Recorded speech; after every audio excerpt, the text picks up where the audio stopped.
CFO Talks, conversation with leaders on their transformation journeys. Please allow us a minute so that we can set up the stage for the panel. Let's move ahead and introduce our panel members. First, we have Ms. Meenakshi Dagar, who is the India CFO for Lenovo, Mr. Hari Hara, who is CFO for Cognizant Technology Solutions, Mr. Sandeep Bardia, who is the CFO at Cloud9 Group of Hospitals, and this elite panel would be moderated by Mr. Narayana Swamy, who is the Vice President and Business CFO at 𝗙𝗏𝗡𝗏. Please give them a big round of applause, and I'll request all the panel members to please join us on stage. Okay, and thanks, Hari and Meenakshi. It's a very long day, so I can see people, everyone very eager to wind up kind of mood, but still we will not take time. I think we'll keep it more interactive, and it's more of a summary of this, whatever the session that we have had from morning till now. Okay, I want to just start saying that your life is purchased. Your life is purchased in the where you spend your attention. I think that's something that I thought I will start with, because I think as CFOs,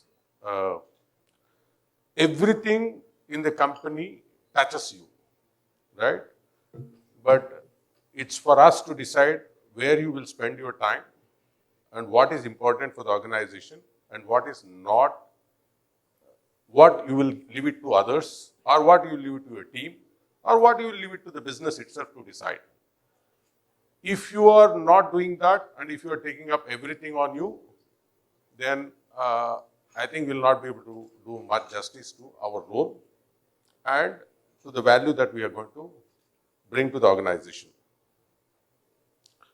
So I will in the meanwhile, when before the other panelists come, I'll just share some of my experiences in the last 35 years of journey in this profession. I do not know, probably I do not know anybody here. I might be probably the last batch who will see the both sides of a journey that the finance people would have seen. I think next generation will not see. I've seen this journey like a manual. That means people using manual ledger where you have to draw a P&L and a balance sheet is not a system. I started my career doing manual journal entry. That means you have to post an entry, and there has to be a corresponding entry that you have to be post. You miss an entry, you have to do all over again, and then you have to remove the leaf. There's a key to the book, right? I do not know how many of you seen. You can Google it and see. There must be some few. I tried Googling it today, but I couldn't find that at all, because I've seen it myself, but I didn't find something similar to it. From there, right? And calculator was a luxury. Okay, you have to do manual totaling. Okay, from there, and then you had computing. The next stage we saw is the computing machine. That means you had to keep typing the number, and somebody will be reading the number, and then you have to type it out, and you make a mistake, you have to do all over again, so that the totaling is wrong. Tallying balance sheet itself is a major achievement for the company. I mean, I'm saying, if you, balance sheet, forget balance sheet, okay? I went one step further. Tallying a trial balance. Trial balance will not tally at all. In first go, if you are tally, you can celebrate. There is a celebration when you are doing a trial balance tally. And then from there, we are now, I think the transition where it has happened, right? I think the current generation will not be able to appreciate that change because it's all automatic. Most of the places, I'm not saying, okay, I mean, 95% of the companies today have an ERP or a system or some kind of a system. So a lot of people don't know double entry. They do not know where it is impacting. Okay, so there's no double entry system, no balance sheet, how it tallies. Okay, I mean, when we say balance sheet tally, it should tally, right? But I come from a background where we had to spend time tallying a balance sheet. Okay, I just thought the transition, if we start there, and then where we are going, right? The last 10 years is where I see the maximum changes has happened. Last 10 to 15 years, right? Till then, it was still part of Excel, some part of homegrown system. Then you had Tally. Then you had some ERP. Then Oracle came, SAP came, and then that's slowly. I think a lot of companies are now more or less they have a ERP system, right? From there we have moved. And I'll just give you one anecdote, and then we can start on the question. I'll just say that when we started, the closure of books was an achievement. That means you are closing the books, quarter close, entire finance team is in the company, right? Nobody is allowed. Okay, you go and tell security. If anybody goes out, please tell, right? I'll tell you from there, then we move. Today, we are in a situation where nobody is there. There is a closing happening. Only 3-4 people know. Only the close net of the CFO and 1-2 people controllership, and they're just having few line items to discuss. That's all. Otherwise, the rest of it is all automated. It's all in the system. It's all done. And one of person came and he said, "Where are you?" Right on the 30th September, I'm watching movie.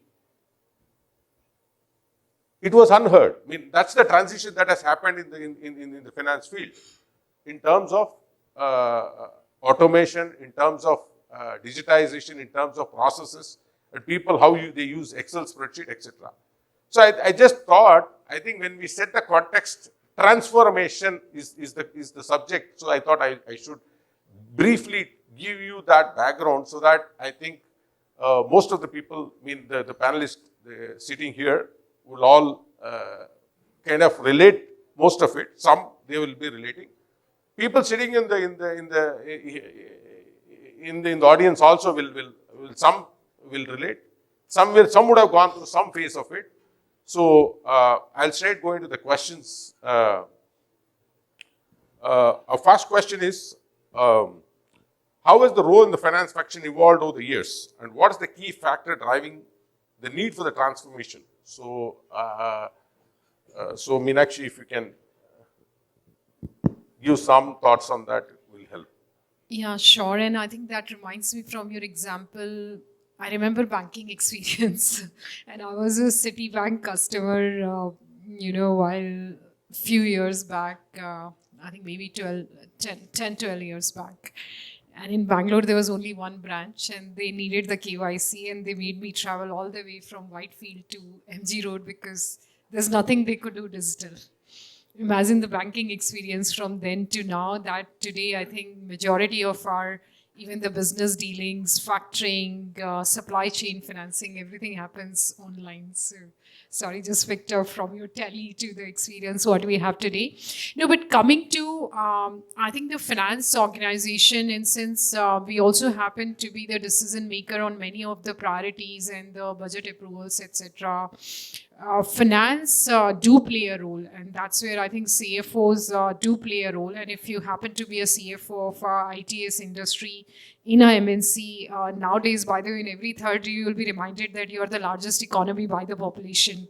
So what are you doing about it? What more you can bring to the table? But finance do play a very, very critical role to really decide what direction you want to take the organization on. Do you want the manual sales report wherein your CEOs and your sales team are struggling and people are sitting on the Excels? Or do you want to switch to something called self-service? I'm a big fan of self-service concept. Gone are the days when you will have your CMO, your CHRO, your CEO, and your CEOs and XYZ in the organization, when they will say, look, I need this report. Do you have your team? Can they customize it? And so forth. So I think at Lenovo Finance, if I were to give specific example from my own experience, finance is playing that role. Finance is playing that role, back to what I was showing in my earlier presentation, that we do not have 2x capacity on the headcount, and it doesn't exist, unfortunately, in any part of the organization. Either you talk about the HR function, you talk about operations. I always sympathize with operations. I think in the organization, one of the most hardworking guys generating so many reports in the background, right? But finance has to lead that one, what is critical for the organization, and then how do you really decide the direction of the organization to those criticalities which are needed.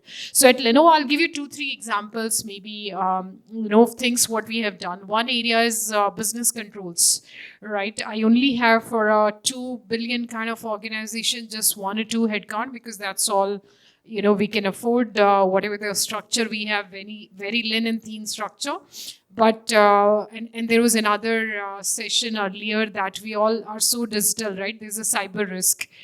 There are so many phishing emails. There can be so many 𝗙𝗧 which can happen in the transactions.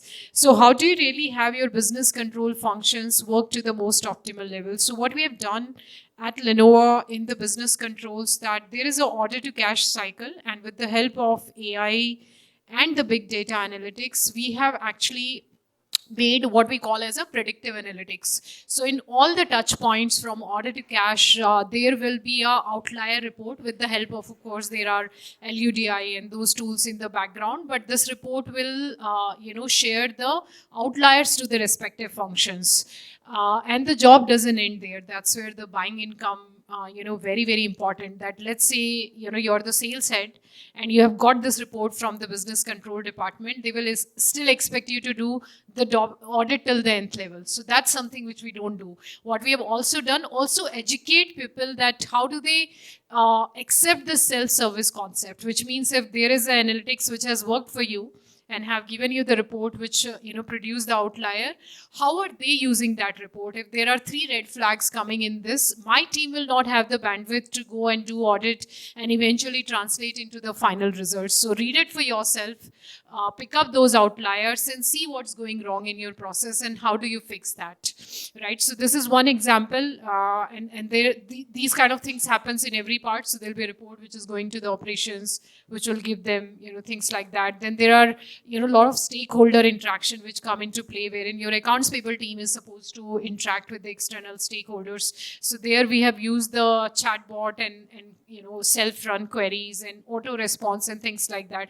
The point I'm coming to is that, do look at your organization. We are doing that. And today also, I can't say again, coming back to, I'm always a big fan of measuring that on a scale of 1 to 10 where you are. If this is expected, I think we still have a lot to be done. But the journey is on. The journey is on that I will not have the capacity. I need to automate. I need to drive the whole organization into that direction. So how do you pick up the areas? How do you go back to the concept of self-service? And that's a job which CFO has to do, that stop feeding the data. You don't have to feed the data to the organization. I'm driving that as a mindset and as an initiative in the organization, that people should be able to read. What is my job? Okay, you have the data. Let's come on the table and let's discuss and, arrive what is the strategy, what needs to be done. So I think that's what is the role, yeah. That's perfectly, I think it resonates very well. I want to just add to what you say is, I think we also, at Mphasis, I work for Mphasis, we also had a culture of sending monthly reports to the business head. Okay, and I'll tell you, 10 years back, one CFO said, nothing doing. Nobody will send, no reports will be sent from finance, period. We were all shocked. And then, actually, I'm a big subscriber of that, and I had to tell that. Said no, because we had a system. And we said, if anybody, we will create reports. It is all, we will give those access to them. Starting from CEO to everybody will access the system, and system will be updated, period. And only one mail will go to everybody saying that system is updated. System is updated as of now. All the data is available. Please look at it. If you want anything extra beyond that what you need, you let us know. But obviously nothing more will be required, because that has, I think, 99%. So I'm saying this we had already achieved 10 years back, and today we don't send any reports to anybody. It's all self-sufficient, and last 4 or 5 months, It was coming on desktop. Now we have moved to cloud. It's all in all the executives' mobile. They can see the dashboards. It's all there. As when they are moving, they know the revenue. It's not, nobody need to tell revenue. Nobody need to tell with the right access and confidentiality, because we are a listed organization. It's not that that information is available across the company. Okay, what information is required for a person A, he will get that access. I think that's a good thing. Thanks, Meenakshi. Going from there, we want to just say what are some key strategic finance leaders can implement to optimize cost while maintaining operational efficiency. So, one of you, if anybody can. All right, maybe I can go there. Yeah. But before I do, whenever you talk about all this old, traditional trial balance and the folios, etc., you make me feel how old I am. I belong to the same world. I've had the same experience of, doing all that filing, pulling out the folio and all that. But I'll tell you one thing. We felt bad that people may not have the pleasure of a trial balance not matching. Yeah. But I'm sure here, everybody, I don't think there's going to be any exception. I'm sure everybody here would still be struggling with the cash flow when they have to draw it up. The first time you don't have a cash flow matching. Any exceptions? Anybody who confidently says, the first time I draw cash flow is all perfect? See? I used to draw it. You're a rarity. You're a rarity. So there is still things not matching. Anyway. So I think, we have come a long way, like you said. Perfectly. We have come a very long way from there. But in terms of what the CFOs can do today to make, to make it more efficient and still be efficient and also, do cost optimizations. I think the way to look at it is, make use of the technology around you, is what I would say. And we have to be at the forefront of technology, driving initiatives such as those, than actually be users of technology. I think Meenakshi also nicely put it about the self-service, enabling self-service. Now, the other thing that happens today in large organizations especially is that there was a point in time when we had to publish data, we had to give to everybody. Now there is plurality of data. And this is my, my favorite quote I keep saying. It's like water everywhere, not a drop to drink, was those days. Now there is data everywhere, not one particular piece that you can actually think and reflect on and trust. Not one drop to trust, because the CFO and a bunch of sales guys, I'm sure Meenakshi can relate to this when I say this. You go and sit in a meeting, and then there are the bunch of marketing, leaders that they come in and sit, and you are going to say, you actually did only like 3% growth, whereas a marketing guy will say, I have the data, no, I did 3.5%. Now the CEO will be left to think who's actually having the right data. This is the world that we are living in. Everybody has got their own versions of truth. So I think the CFO now also is in a position to say, okay, there has to be one single source of truth. How do you construct the right kind of, enterprise information system? Where do you have a data lake? How do you make sure that everybody draws from that same source? You can have multiple different flavors coming out of it, but the data has to be still sacrosanct. It has to be, intact. That's something that we have to drive. And for that to happen, coming to your question, for that to happen, the CFO should actually be knowing the technology and be in the seat of driving the technology transformation initiatives. And that is where we can actually get to have this full value. And on the point of cost optimization efficiency, I think Meenakshi also spoke about it when she presented her story there at Lenovo. The business grew like twofold or threefold, but the finance teams obviously gets to grow, maybe like 1%? And that's like if you're lucky.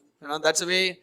That's also because, we try to be the torchbearers of, cost efficiency. We try to be the, torchbearers of ethics, integrity, doing things in the best way, stand out as an example, to the organization. So you don't want to go out and increase cost left, right, and center. You actually curtail everything back and you say, if I don't do it in finance, now tomorrow when a sales guy comes and asks or operations guy comes and asks, how can I say no to them? That's your mindset. That's how we have been trained. So from that point of view, if you still have to do more with less, then the only route out and the only option available for you is to lean on automation. And you still have to get your numbers right. Your trial balance has to tally, cash flow has to tally, all that has to happen. Then obviously you have to only look at bots, which can replace humans. And bots can work for 24 hours without any rest. So on the 30th, when you go and look, if there is nobody else, only the CFO and one more person, there are probably 10 other bots which are running all the tasks in the background, making sure that everything is going good. I'll also give you this little secret. RPAs and the bots, whatever we call as, RPA is not at all a difficult thing to master. Okay? So if you've been told by your IT teams, your technical teams that it's going to be very difficult, I need a lot of time to build this bot and get it to action, please don't trust that. All that it takes for you is go and visit 𝗖𝗙. 𝗖𝗙 is one of the tools that you have, and there is an online free course, a tutorial available, a course that you can do, which I would really urge all of you to do a course like that, because that will help you to prepare. Because one of the key strengths that we have as finance leaders, as CFOs, is actually to be a continuous learner. And only by learning continuously, you stay ahead of the curve and you actually get to have more value for yourself and then to the organization. So RPAs, developing an RPA or designing a bot and putting it in operation is like a child's play, literally a child's play. And today's children are much better than us in terms of technology, you know that. So it's not even a child's play, it's an infant's play in today's world. So it's very easy, cool and simple. It's all like, pre-built, pre-configured kind of things that are available to plug and play. You just have to run a few processes in the screen and then tell the system, this is where I want to copy, this is where I want to paste. It's like done in a minute. Absolutely. So much of technology that's available with us, and that really is the way forward. Without compromising on the quality, on the accuracy, etc. I think we have to look at, there are a lot of examples I can talk about, not just around accounting, but also around the processing itself. Let's say if you are running a expense processing or a payroll, etc. There is a lot of work that can be taken away and taken over by the bots and can be done like very, very efficiently. That does not mean that we will actually be losing our jobs. It actually means that our time will get freed up for value-added work. The predictive analytics that she was talking about. If we have to actually think about, what is the right kind of structuring to have, what is the right kind of metrics that we should produce for the management, etc. We need to have the time and the mind has to be free for that. That you will get by latching onto automation. So I think that is the way forward. Is my quick answer there. Thanks, Hari. I think you said it exactly. I think that's precisely the answer for is basically to, as you said, that if you want to reduce cost, and optimization, the only option is to adapt technology, and by adapting the technology, you are able to minimize and then use that particular manpower for value-added services. Thanks. I think the next question is in the similar line, but I'll skip that, but I will just go to the next. As business drives growth, what role does the CFO play in ensuring sustainable growth with safeguarding profitability? Sandeep? Yeah, hi, good afternoon, everyone. So, the important thing in today's world, there are, we're in Bangalore right now, there is a whole host of startups working towards high growth, I would say trying to achieve what normally a traditional old companies will achieve in a matter of 5 years, 10 years, or a couple of decades. These new startups are, doing a lot of work in terms of doing those growth. Now, as a CFO, where do you place yourself? And more importantly, it's now in public domain that, there are many companies who went for listing with high growth numbers, but there was always a challenge in the profitability. And market doesn't like this one. Market likes companies growing and sustaining on their own. That means they're I would say, profitable for this one. So this is where a role of a CFO comes very important. A CFO, what CFO has to do to drive both of them, because you can't have business running if there's no growth, and obviously profitability is equally important. So the important role which I have learned in my last 2 decades of experience is, you need to be a constructive challenger to the business, to the CEO, to the business teams, business heads. How do you do that? So whenever, there's a new either initiative, new growth plans, important thing is that as a CFO, I used to ask, when you're putting these resources for you having some marketing plan, you're investing something on driving growth, how do you measure the success of it? In many places, it's impossible to measure the success. So then you define what are the parameters would define that we are in the right direction or not. Okay, so that's one important area where when you're in the, I would say, plan for growing at a high pace, if you don't track where you are heading towards, that's one. Where cost is heading towards, is the growth really coming at a cost of profitability, or it's coming at along with profitability? And what's important as a CFO, you get a bird's eye view. What Meenakshi and Hari said regarding those digitization initiatives. I think with more and more digitization initiatives, time is getting now freed up. The data, information, analysis, insights are available at a fingertip. Okay, what's important is that when you have so much of data, a CFO comes over here, starts making meaning out of data. There's a method in the madness. There's a trend. There is what's really working, what's not really working. Bring that to the table of the concerned business teams, CEO, asking the right question whether this is making sense or not. And when the facts come in place, the constructive discussion happens, and that's where the value addition comes in place. That's one. Second thing also important is that when you do this discussion and questioning, it's not about challenging to I would say putting impediments to growth. It's about resource allocation. See, as a business, you have a limited resources. You may have X amount of money available for you to deploy. Are you deploying for the right place, for right, I would say, growth strategy? So if you are putting money for growing for a growth of a business which is not going to yield money, might as well put that money to some other place. Okay, so that's one important area of resource allocation. How do you conserve resource to fund the opportunities where growth is visible or where the margins are better off? Okay, I'll give you an example. Way back, almost 1 decade back, when I was working with Novartis, there was a price control which came, and we were facing the challenges of how do we, manage.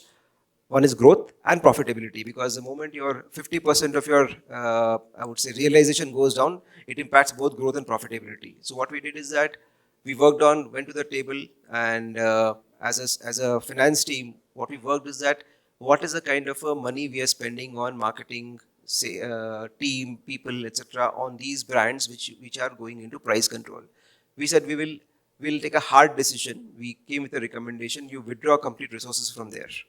Put your money to the new growth areas. While this may be a high margin, good margin business even after price cuts, but it doesn't make sense because there will be a limited growth. The market environment is not supporting you, because once the price cuts are there, there's no differentiation between you and other players.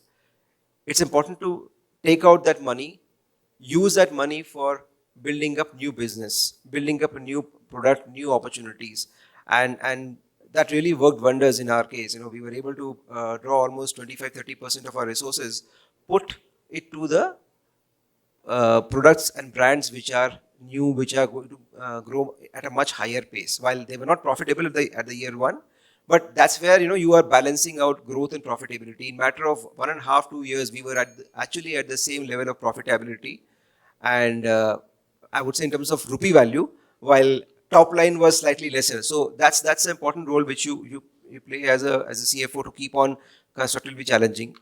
And last important thing, which is also I would say corollary to entire thing, is being a business partner. If you're not a very strong business partner, you don't create a value for yourself, your team, with the business folks, they will not come to you for asking solutions. Whatever questioning you do, whatever constructive challenging you do, if you don't understand their problem, find solutions for them, work with them as a partner, driving the growth, I think they will value you more than anybody else. So that's one key takeaway which we need to do. And going back, what the team said, with the digitization, way back 1 decade back, those digitization tools were not available, and our team used to spend time on all those initiatives of, not initiatives, or the work on, I would say, taking reports. Now that half the team or 80% of the team is free, that's where the I would say, real value addition starts coming in place from finance, you are actually not just doing the data crunching work, you are actually analyzing and interpreting the data and providing insights to the business.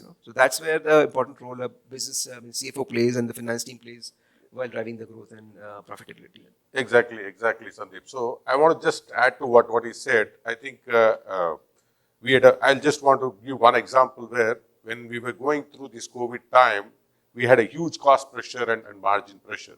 At that time, we consciously took a decision and said, we will ramp up some critical key skills in the company, which was just an investment. We just had no business at all. There was because no one was trying to spend money at that time. I mean, they were spending money on something else, but some of the money, especially cloud and AI, we spent significant amount and we had built up a huge capacity. I think it's coming very handy to the company today, where the whole market is looking for that, and then it's selling like hotcakes for us. I mean, it's very important that, okay, at some time we may have to take a decision to even actually take an impact in the profitability and see whether that makes sense in the long run. I think today morning also when Bhaskar was talking, as well as when Sandhya was talking, they mentioned the same points.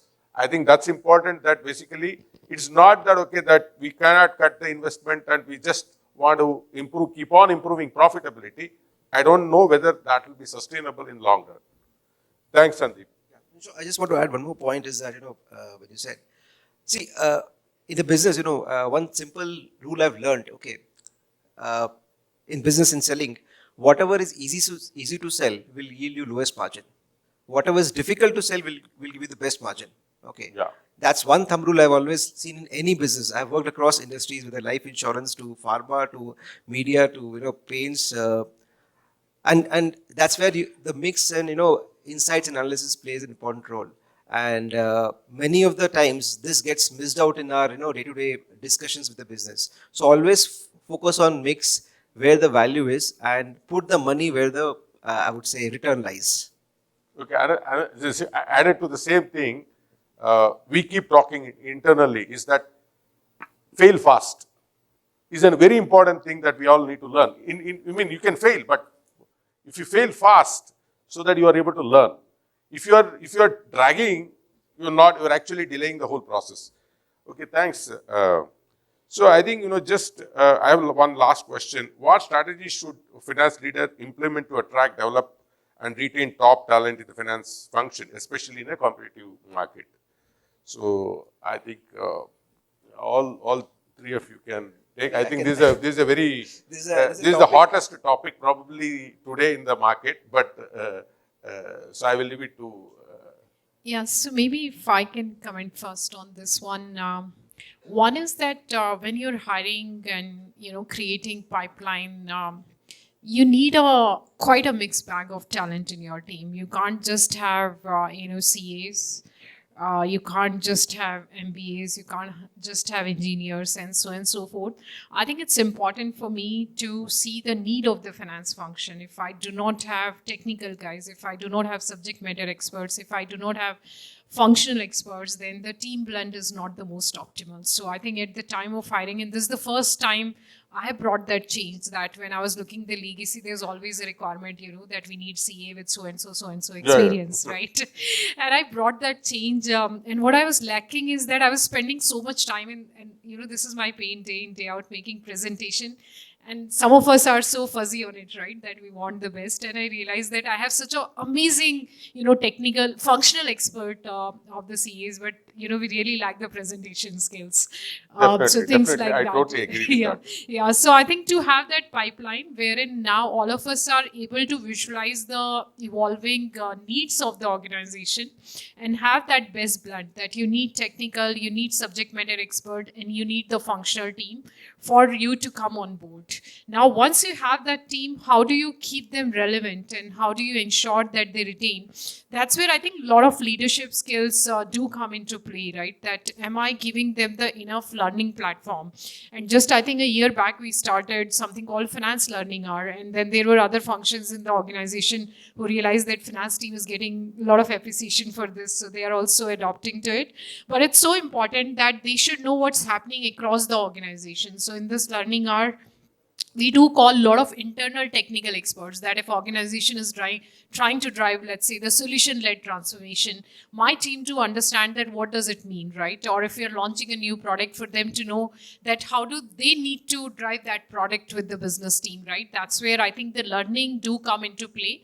And the third one is I think also having a quite important focus on their growth and development. So internally within Lenovo, and I think many organizations do that, we do have something called IDP, which is the development plan, wherein I think in a very focused way across different layer of organization, we do we do a real assessment of what your talent learning and development needs are, what their strengths are. So if somebody in a business control want to stay relevant and have to pick up a course from the external industry or external institute, how does organization support that? So IDP for us is that platform wherein their career growth conversation happens and they feel safe, they feel secured in terms of their career progression, that this is not the only role. Organization is investing enough time in me and I will be considered for larger responsibilities within the organization for India business, for Asia Pacific or for worldwide, especially for the MNCs. I think giving them that confidence, comfort and the line of sight is very, very important. So yeah, that's what we do.